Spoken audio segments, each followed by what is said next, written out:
Sahabat, lilin tak akan menyala tanpa api, dan manusia tak akan menyala tanpa dunia spiritual. Ini renungan dari Buddha, dari Siddhartha Gautama, yang dianggap nabi bagi para penganutnya. Kita tahu Siddhartha Gautama salah satu pemikir yang begitu mendalam merenung soal akar-akar kehidupan. Bagaimana kita memahami dunia spiritual menurut Buddha tadi? Apa itu dunia spiritual yang begitu sentral posisinya bagi manusia? Saya mengartikannya dunia spiritual sebagai sistem narasi yang memberikan manusia meaning of life. Begitu sentral pentingnya meaning of life, sehingga manusia hampir mustahil bisa hidup bahagia tanpa menemukan meaning of life. Dengan demikian, bisa saja manusia itu keluar atau meninggalkan agama-agama konvensional, tapi kebutuhan eksistensialnya akan meaning of life membuatnya menciptakan agama-agama baru atau menciptakan komunitas spiritual yang baru sesuai dengan spirit zamannya. Inilah kerangka yang kuat untuk kita masuk ke topik yang hangat, penting, dan sensitif pada webinar kita kali ini, webinar Esoterika Bulanan, ini yang ke-24. Topiknya adalah soal merosotnya agama, apa sebabnya? Yang berbicara sahabat kita Lutfi Asaukani, dan kita tahu ia tidak hanya panjang mendalami agama, khususnya Islam, tapi juga ia panjang mendalami kritik atas agama, sehingga sahabat kita ini kompeten bicara mengenai topik ini, topik mengenai merosotnya agama. Peran saya memperkaya topik diskusi dengan masuk pada subtopik yang lebih detail lagi, bahwa di samping merosotnya agama berdasarkan data, tapi perlu juga dicatat munculnya teologi of happiness, seperti tadi yang dikatakan oleh Siddhartha Gautama. Ada kebutuhan eksistensial pada manusia untuk menemukan sistem narasi, memberikannya meaning of life. Agama konvensional bisa merosot, tapi akan lahir penggantinya sistem narasi yang memberikan meaning of life sesuai dengan mindset zamannya. Kita mulai dari buku. Inilah buku yang menjadi dasar dari diskusi kita kali ini, yang juga dibahas oleh sahabat kita Lutfi Asaukani. Buku yang berjudul Religion's Sudden Decline, What's Causing It, and What Comes Next. Ini buku yang terbit di tahun 2020, penuh dengan data yang menunjukkan bahwa pada negara-negara makmur, agama semakin tak dianggap penting.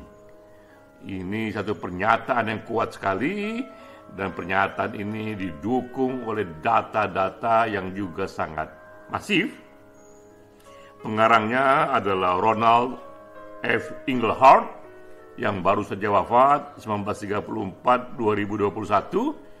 Saya sempat menyaksikan wawancara yang salah satu yang terakhir dengan Inglehart mengenai bukunya. Ya, ia sendiri pernah menjadi direktur dari World Values Survey.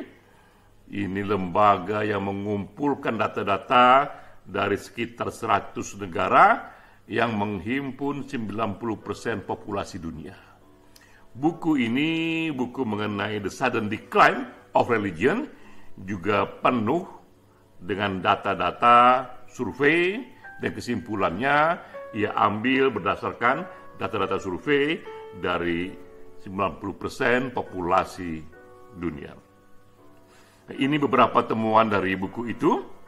Nanti saya memberikan respon saya di bagian akhir. Data dari yang diambil dari buku itu bahwa di negara makmur lebih banyak yang tak percaya Tuhan.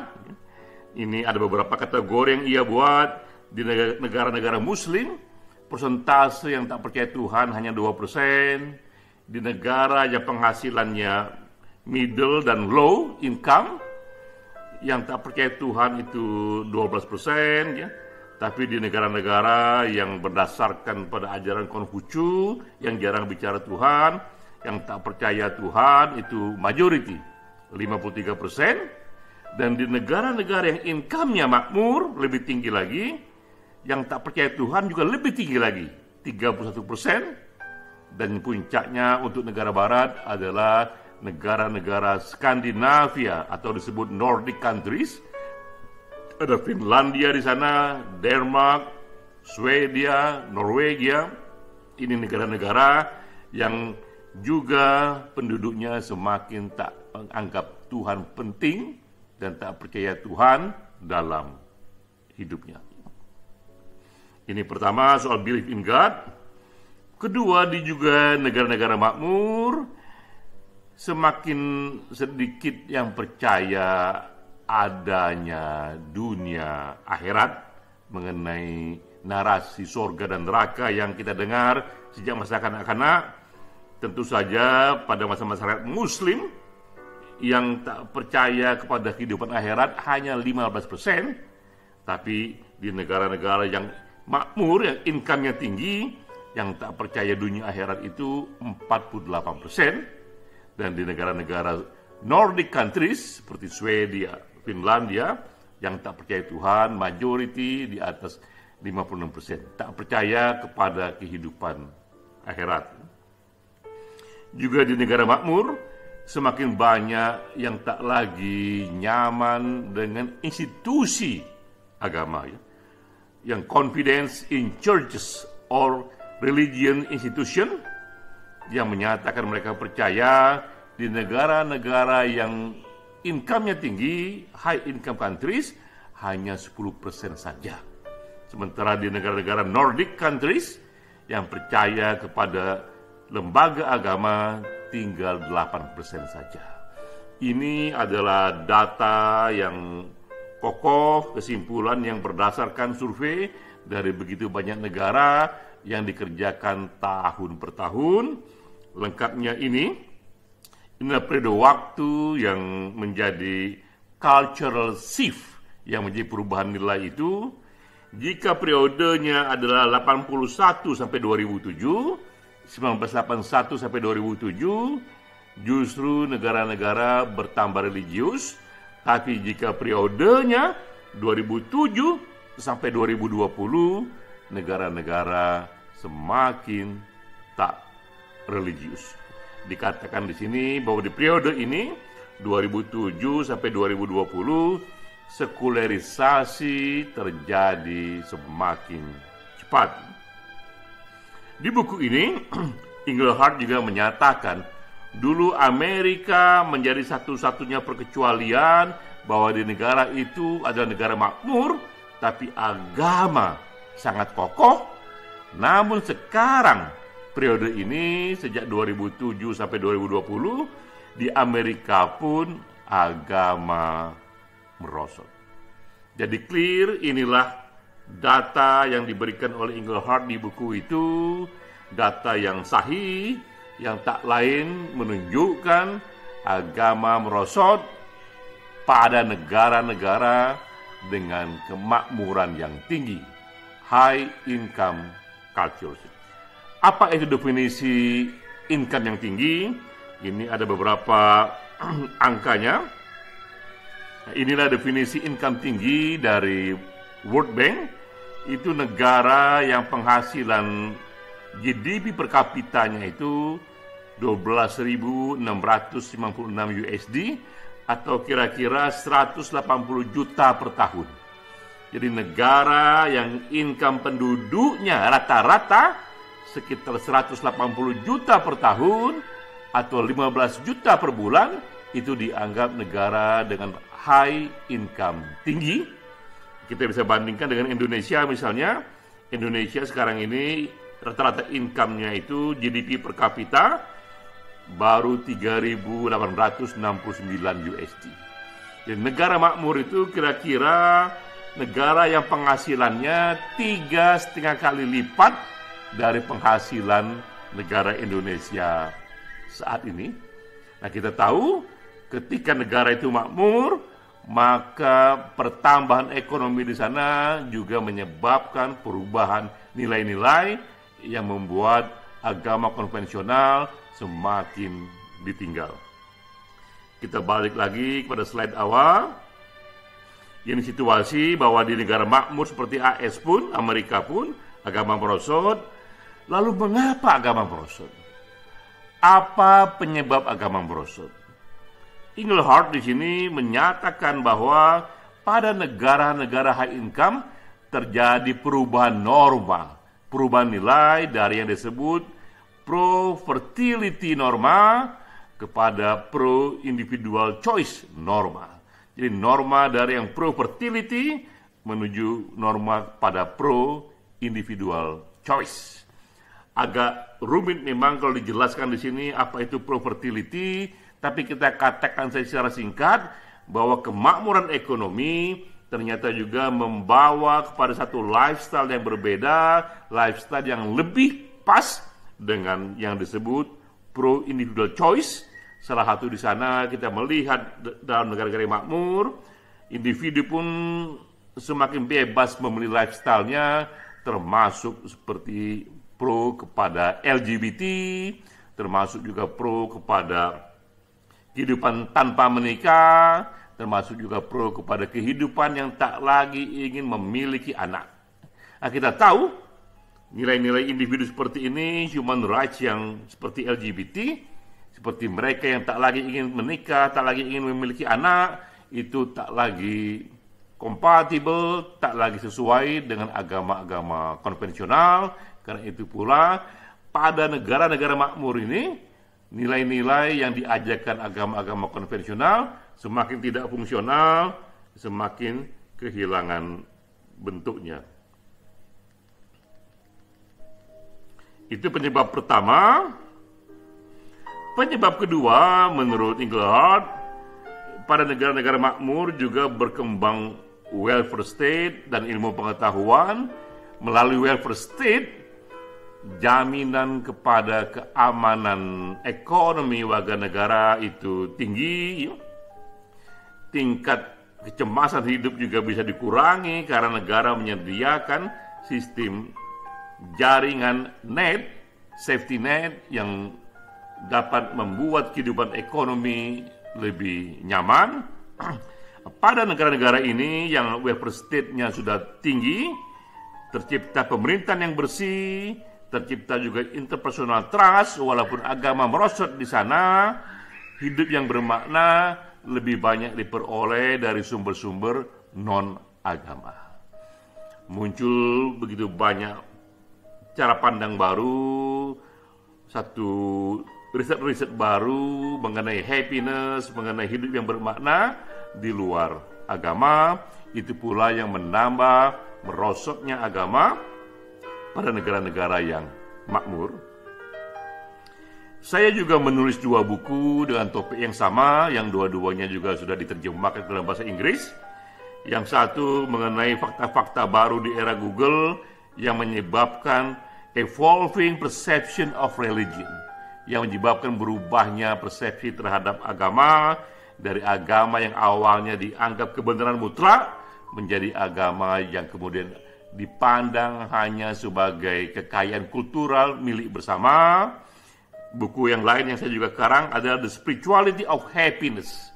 Ini mengenai segi baru ilmu pengetahuan yang juga mencari satu pola mendapatkan hidup bahagia, happiness, tapi berdasarkan riset-riset positif psikologi dan neuroscience. Melalui dua buku ini saya juga ingin memperkaya pandangan-pandangan yang dinyatakan oleh Engelhardt pada bukunya yang kita bahas tadi. Ini kira-kira tambahan lain yang tak terlalu dibahas di buku Engelhardt, tapi dibahas oleh saya di buku saya. Tambahan lain yang menyebabkan merosotnya agama adalah meluasnya studi-studi mengenai Bible archaeology yang mencoba menelusuri kebenaran kisah-kisah Nabi berdasarkan satu metode arkeologi. Nah, di sini para arkeolog misalnya menyimpulkan bahwa kisah-kisah Nabi Musa, kisah-kisah Nabi Nuh itu setelah diteliti dianggap itu ternyata bukanlah tokoh sejarah. Itu adalah tokoh yang diciptakan dalam rangka pengajaran moral. Tak ada bukti bahwa Nabi Nuh pernah hidup seperti yang diceritakan, karena mustahil ada banjir bandang yang bisa menenggelamkan bumi, termasuk menenggelamkan misalnya Gunung Himalaya, karena jumlah air di alam semesta ini tidak cukup untuk menenggelamkan Himalaya. Ya. Hal yang sama juga dengan Nabi Musa, ditelusuri oleh banyak arkeolog bahwa kemungkinan Exodus itu tak terjadi dalam sejarah, kemungkinan laut yang terbelah itu tak benar-benar terjadi dalam sejarah, tapi ini dikisahkan lebih sebagai pengajaran moral saja. Nah, riset-riset arkeologi ini di era Google begitu mudah diakses, sehingga itu juga membuat manusia dan penganut banyak agama melakukan tafsir ulang mengenai kisah-kisah yang dikisahkan dalam kitab-kitab suci. Ini pun turut menyebabkan merosotnya keyakinan kepada agama-agama konvensional. Hal lain lagi yang juga menambah alasan merosotnya agama, saya tambahkan di sini yang tak terlalu dibahas di bukunya Engelhardt. Kini sudah hadir lebih dari 4.200 agama. Sudah begitu banyak agama yang hadir, dan setiap agama juga memiliki konsep Tuhannya. Jadi hadir pula di sini 4.200 konsep Tuhan, 4.200 konsep dunia akhirat, dan hadir pula di sini the science of happiness sebagai substitusinya. Ini juga hal yang membuat semakin merosotnya agama-agama konvensional, terutama pada penduduk yang makmur, yang juga tinggi kapasitasnya dalam mencari informasi. Ini hal lain lagi mengapa agama juga tambah merosot, karena data menunjukkan, yang saya bahas juga di buku saya, bahwa top 10 negara yang paling bahagia, paling bebas korupsi, paling tinggi Human Development Index-nya, majoriti publik tak lagi anggap agama penting. Jadi kita melihat kasus studi di sini, terutama di Nordic country, di negara-negara seperti Finlandia, Swedia, Norwegia. Negara-negara ini, negara-negara yang dihitung berdasarkan indeks, ada negara-negara yang paling bahagia. Seperti sekarang ini tahun 2022, Finlandia kembali terpilih sebagai negara paling bahagia, tapi di sana agama dianggap tak terlalu penting. Publik melihat data, sekali lagi data yang sangat masif, bahwa pada masyarakat yang tak lagi menganggap agama itu penting, justru di masyarakat itu mereka sangat bahagia, mereka bersih dari korupsi, dan juga tingkat indeks pembangunan manusianya itu tinggi.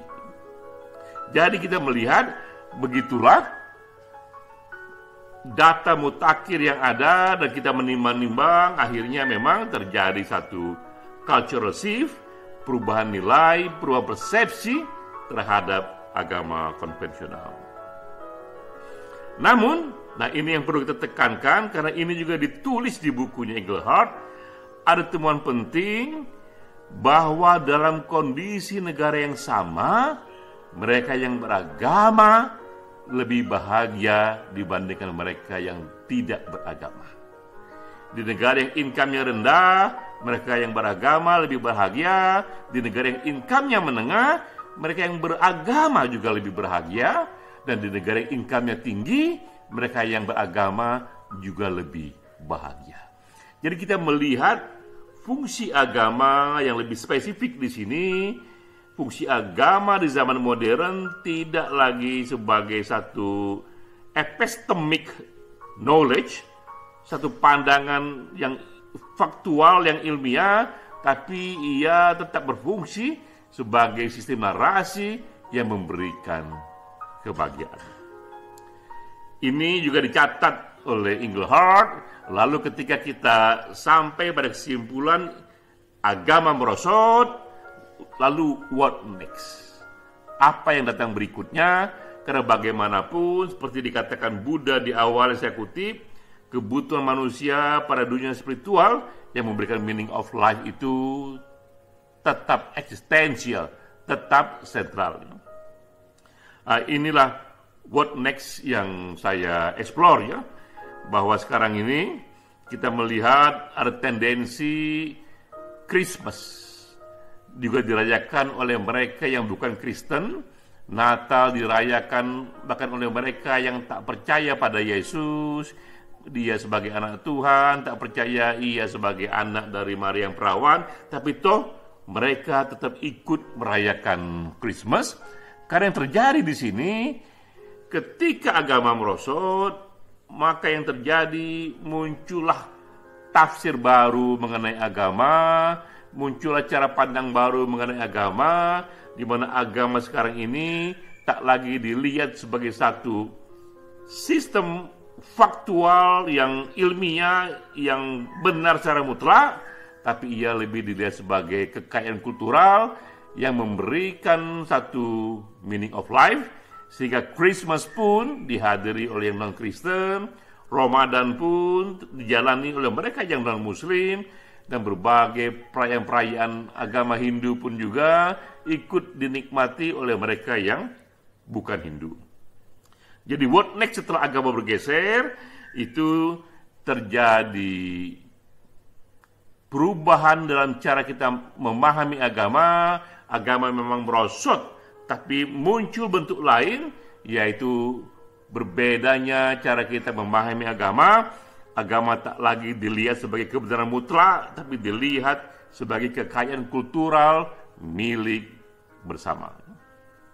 Nah, ke depan inilah yang akan terjadi, bahwa kebutuhan kepada dunia spiritual itu tetap hadir, tetap kuat, namun itu nanti lebih banyak diisi pertama oleh agama-agama yang ditafsir ulang, dan kedua oleh riset positif psikologi dan neuroscience yang lebih mencari meaning of life, yang lebih mencari happiness dengan metode-metode ilmu pengetahuan. Singkatnya, merespon buku dari Engelhardt yang mengatakan merosotnya agama, saya merespon dengan mengatakan agama konvensional itu memang benar merosot, tapi kebutuhan manusia pada dunia spiritual itu tetap hadir, sehingga manusia akan tetap menciptakan agama-agama baru, tetap menciptakan dunia spiritual yang baru, namun penekanannya berubah, di mana pencarian kepada narasi spiritual itu lebih berdasarkan pada ilmu pengetahuan, lebih berdasarkan pada positif psikologi dan neuroscience. Agama tetap hadir, agama-agama konvensional tetap hadir, tapi ia lebih ditafsir dengan cara baru, seperti yang dikatakan tadi, ia lebih ditafsir sebagai bagian dari kekayaan kultural milik kita bersama. Salam.